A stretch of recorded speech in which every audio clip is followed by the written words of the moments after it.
कळे येथे लालबावटा बांधकाम संघटना पन्हाळा गगनबावडा संघटनेचा मेळावा उत्साहात संपन्न झाला। या मेळाव्यात संघटनेच्या सभासदांना संसार संचाचे वाटप करण्यात आले। दरम्यान प्रमुख पाहुण्यांनी आपल्या भाषणातून केलेल्या मार्गदर्शनाचा लाभ घेतला आणि संघटनेच्या उद्दिष्टांची पूर्तता करण्यासाठी संकल्प केला। मेळाव्याच्या शेवटी संघटनेच्या प्रतिनिधींनी सभासदांना संसार संचाचे वाटप केले।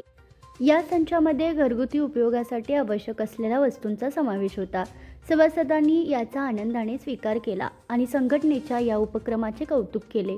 हा मेळावा यशस्वीपणे पार पाडण्यासाठी अनेक कार्यकर्त्यांनी परिश्रम घेतले। संघटनेच्या या पुढाकारामुळे सभासदांमध्ये एकात्मता आणि एकोप्याचे वातावरण निर्माण झाले आहे।